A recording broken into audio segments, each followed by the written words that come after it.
Hi people. ඔයාලා දන්නවද Tibet සානුවේ ජීවත් වෙන ගැහැණු මිනිස්සු කට්ටියක් සුපර් පවර් එකක් ඩෙවලොප් කරලා තියෙනවා කියලා. මේ ගැහැණු ජීවත් වෙන්නේ කඳුකරයේ ගොඩක් ඉහළ තැන්වල. ඒ වගේ තැන්වල වාතය ගොඩක් තුනී.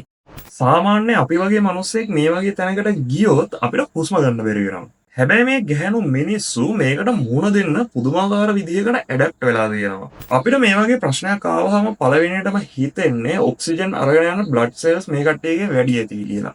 හැබැයි මේ කට්ටියට වෙලා තියෙන්නේ ඒකේ සම්පූර්ණයෙන්ම අනිත් පැත්ත. ඇත්තටම මේ ගැහැණු මිනිස්සුන්ගේ ඔක්සිජන් අරන් යන බ්ලඩ් සෙල්ස් ප්‍රමාණය සාමාන්‍ය මිනිස්සෙක්ට වඩා අඩුයි. හැබැයි මේකේ සර්ප්‍රයිසින් පාර්ට් එක මොකද්ද කියලා දන්නවද? ඒ තියෙන බ්ලඩ් සෙල්ස් ප්‍රමාණය බොහොම කාර්යක්ෂමව ඔක්සිජන් අරගෙන යන්න පුළුවන් කොහොමද කියලා ඉගෙනගෙන තියෙනවා.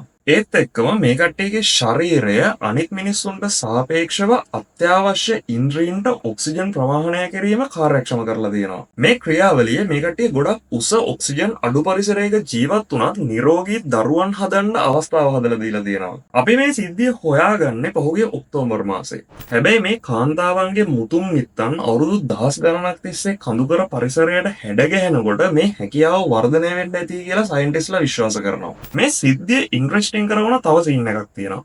ඒ තමයි අපි ඩෙනිසෝවන්ස්ලා කියලා හඳුන්වන පැරණි මනුෂ්‍ය වර්ගයක් මේ ප්‍රදේශයේ ජීවත් වෙලා ඉඳලා තියෙනවා. මේ ප්‍රදේශයේ තියෙන ගුහාවක තිබිලා මේ ඩෙනිසෝවන්ස්ලාගේ ඇටකටු රිසර්චර්ස්ලා ගිය අවුරුද්දේ ජූලි මාසේ හොයාගන්නවා. මේ පැරණි මිනිස්සු අවුරුදු 1,60,000ක් මේ ප්‍රදේශයේ ජීවත් වෙලා ඉඳලා තියෙනවා. ඒත් එක්කම මේ මිනිස්සුන්ට හිම යුගයකින් සර්වයිව් වෙන්නත් පුළුවන් වෙලා තියෙනවා. සයන්ටිස්ට්ලා හිතන්නේ මේ ඩිනෝසෝවර්ස්ලා ඒ කට්ටියගේ පැවැත්ම ඇතුලේ හදාගත්ත අනුවර්තනයන්ගෙන් සමහරක් මේ නූතන ටිබෙට් ජාතිකයන්ට උරුම කරලා දෙන්න ඇති කියලා. ඉතින් මේ ස්ටෝරි ඔක්කොගෙම කූලස් පාර්ට් එක මොකද්ද?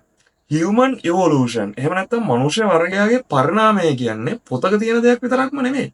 ඒක අපේ S2 ඉස්සරහා අදටත් සිද්ධ වෙමින් පවතින දෙයක්. ඉතින් මේ වගේ cool stories තව ඔයාලා දැනගන්න කැමති නම් මේ වීඩියෝ එක like කරලා share කරලා මාව follow කරන්න. එහෙනම් ආයෙත් මේ වගේ වීඩියෝ එකකින් හම්බ වෙනකම් stay curious guys.